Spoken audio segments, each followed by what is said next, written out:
Welcome to the Excel Still More podcast. I am your host, Chris Emerson. I'm here to encourage you in your walk with God. Thank you for joining in. Today's podcast is sponsored by Cunningham Financial Group. John Cunningham is a friend of mine and a brother in Christ, and he can help you with financial decisions and future planning. He's been a big help to me and my family, and I commend him to you. You can reach him at 205-913-1720. I am so thankful you're here, so let's get started. Hey, welcome once again to another Excel Still More episode. It really is a pleasure for me to record these thoughts and ideas and share them with you, and it means a lot that you're listening in. I have this feeling that today's concept will attach to everyone in at least some small way. Maybe you are a bona fide me bubbler, or you just know one really well, but probably you're just like me. I try to stay self-aware of whether I'm putting too much attention on myself or who I need to be helping in that moment. But there are certainly times, maybe times when I'm hungry, angry, lonely, or tired, the old HALT phrase. Or maybe just times when I'm going mindlessly about my day or week, that bubble starts to form again, and I need to pull out something sharp and pop it.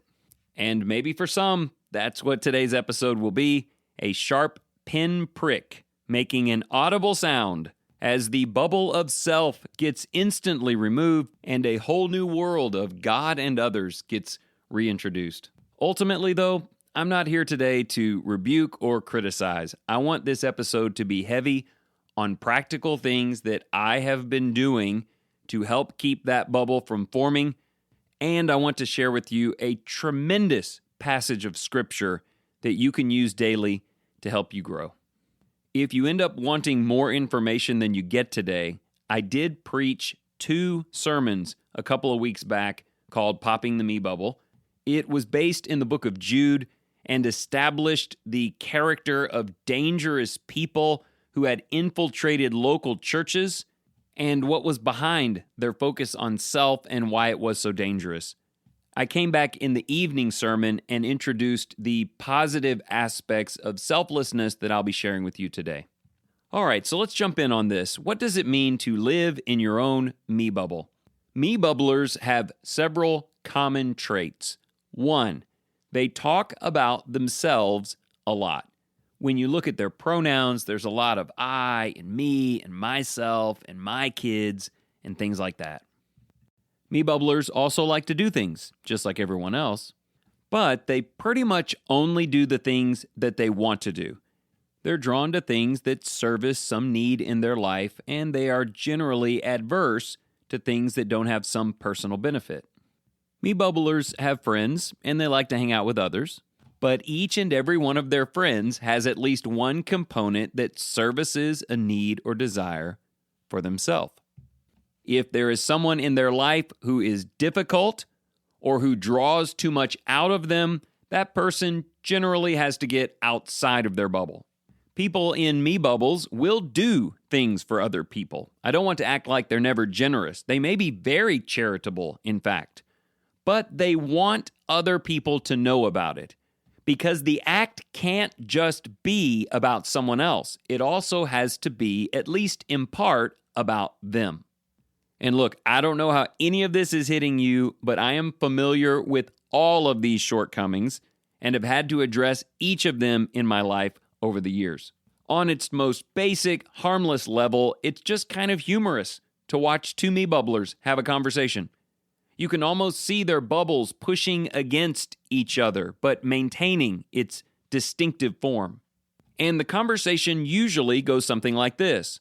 The first one says, I, me, my, mine, my family, my job, my kids, things I like, things I don't like, me and mine. The other person stares at them and usually waits until they've stopped speaking before returning with something like this.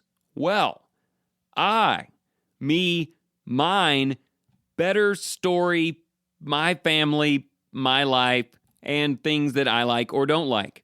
And if the conversation goes on from there, it just restarts. The other person gets back into their monologue, and they just speak at each other until one or both of them loses interest. I mentioned this in the sermon a couple of weeks back.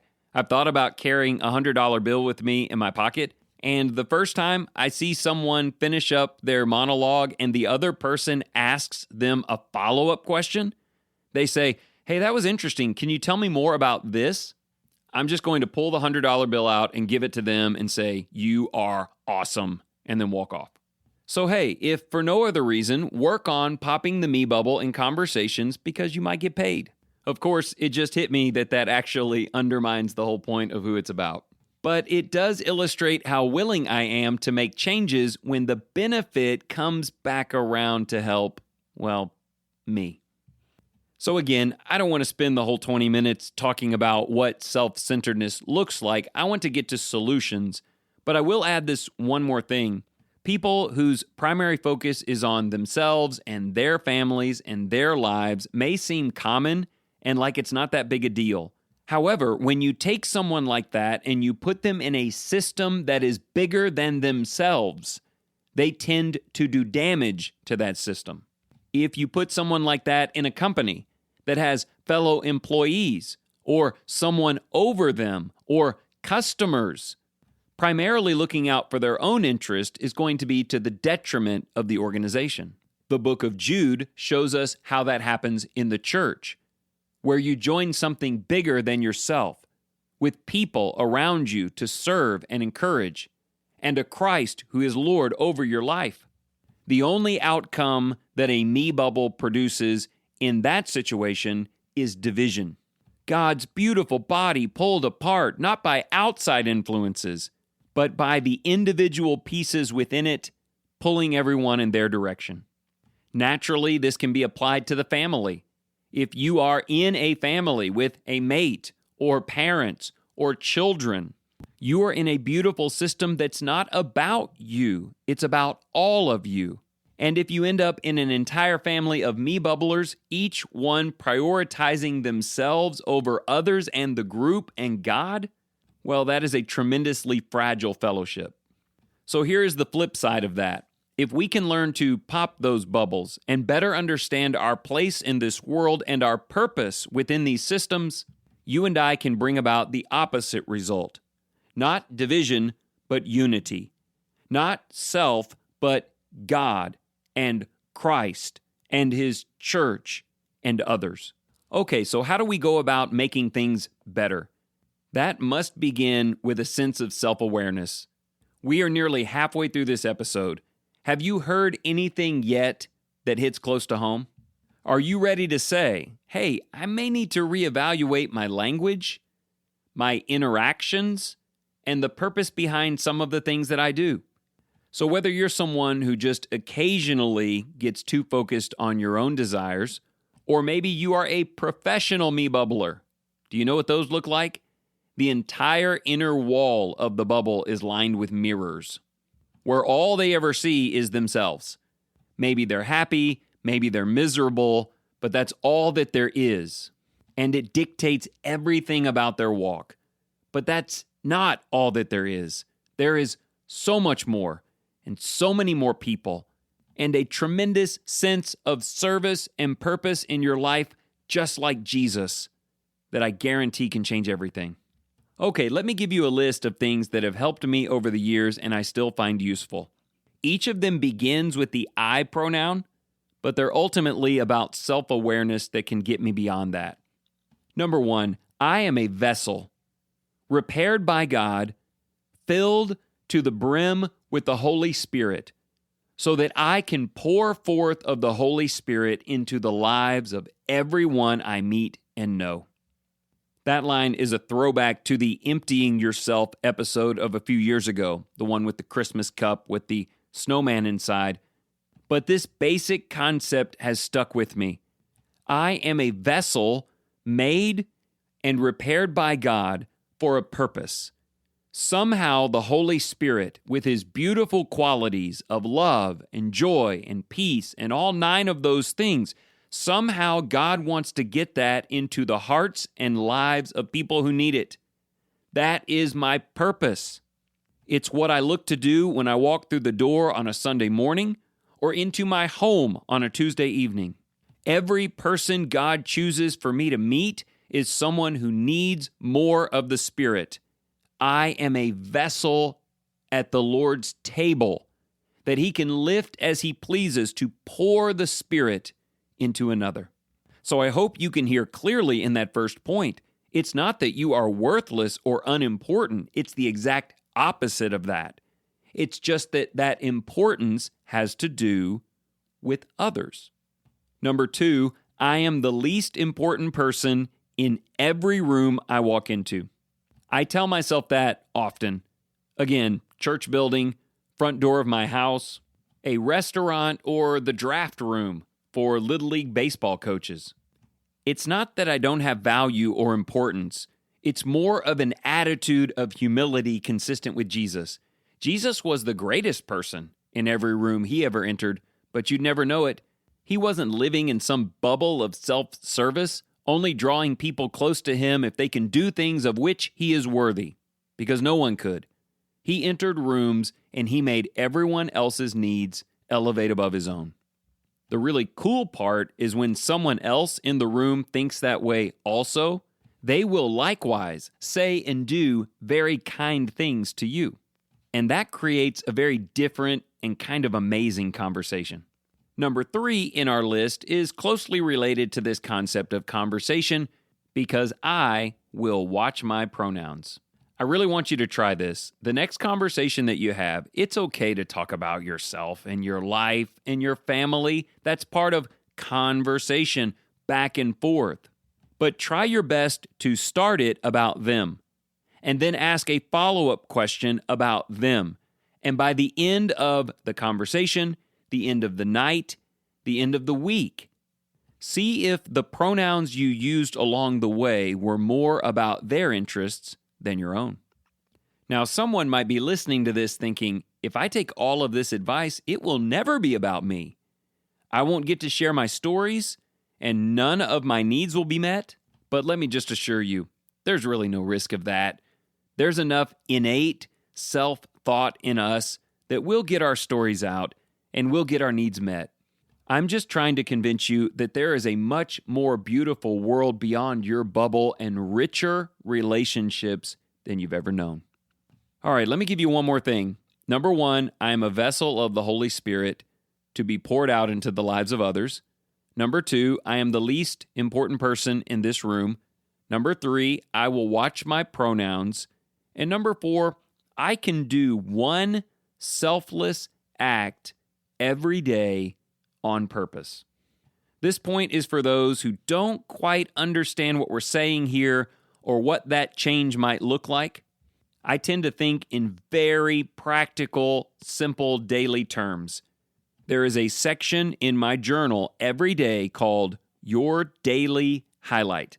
And while admittedly, I've gotten into the habit of writing 2 or 3 things in there every day, just really cool things that happen that day, I still try to make sure that there is at least one thing that will happen today that is entirely about someone else. Not someone super close to me who is basically an extension of myself, but someone who is out of my ordinary circle. Someone who I will text or call or visit or help or give to or do for just because it will bring joy to their life. Imagine if you just did one thing like that on purpose, intentionally, every day. That's 7 things a week, 30 people a month, hundreds of amazing little acts of selflessness that will reshape your year and could redefine your life. So I hope you find those helpful, and if you have any other tips that help you get beyond yourself into the great big wonderful world out there, please share them with me. It's so interesting how total transformation continues to go back to little, easy daily things that are easy to do, like being mindful of the pronouns in a conversation, but also things that are easy not to do. But consistency, as always, really pays off. Okay, as we get to the end of this, I want to give you a passage from the book of Jude. If you are interested in some biblical guidance to less of self and more of Christ and others, this passage may be as good as it gets. What makes it so interesting is the setup. As I said early on, there were men in their love feasts, in their worship services, associated with this larger, beautiful system who, verse 12, only care about themselves. Verse 19 reveals the danger. They are worldly minded and devoid of the Spirit, and so they only cause division. He ends by saying, let's do better than that. Let's get mission-oriented, which will focus on God and others. So the next few verses go like this. But you, beloved, building yourself up on your most holy faith, praying in the Holy Spirit, keep yourselves in the love of God, waiting anxiously for the mercy of our Lord Jesus Christ to eternal life. And have mercy on some who are doubting. Save others, snatching them out of the fire. And on some have mercy with fear, hating even the garment polluted by the flesh. Within those passages are beautiful things that God's people will be driven towards every day. But all of it can really be summed up in 5 words from the teachings of Jesus. Love God and love your neighbor. It strikes me that the entire opening section of his advice is about the Godhead. He said, here's what you're going to need to do. Number 1, build yourselves up on your most holy faith. Be learning and growing and deepening your concept of the Lordship of Jesus Christ. When you pray in connection with the Holy Spirit, with His wisdom and His character. Keep yourselves in the love of God, God's great love for you and your love for Him. Be waiting anxiously for the mercies of our Lord Jesus Christ to eternal life. Let me tell you, a day filled with the love of the Father, the expectation of the Son, and prayers in the Spirit is a day filled with potential so far beyond and above yourself that it will only deepen your faith, your dependency upon Him, and ultimately your usefulness as a servant of others in His kingdom. And so that's why he comes back and says 3 more things.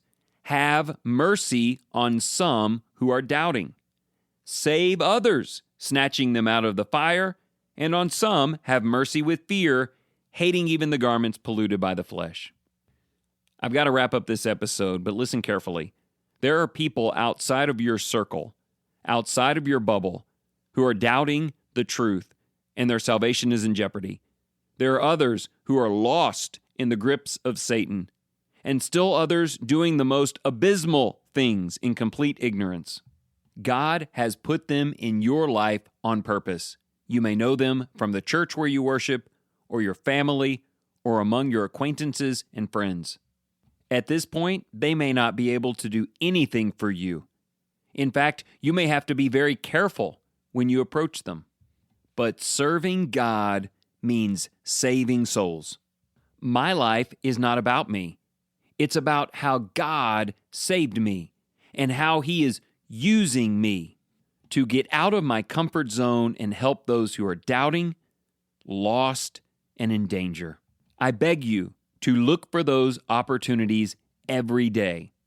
For some of us, it just means simple daily changes and opening our eyes. For others, they may need to first start by breaking some mirrors. But everything that can be truly great and fulfilling in your life is found by first popping the me bubble.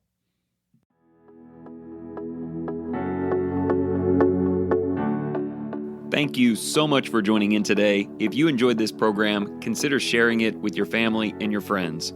And if you're just in search of deeper Bible study, or you want to share the message of Jesus with the children in your life, remember to go to creationtorevelation.com. This wonderful company, run by Christians, provides beautiful illustrations of Scripture from beginning to end, putting the spotlight on Jesus. And remember this, whatever you choose to do today in the name of the Lord Jesus Christ, excel still more.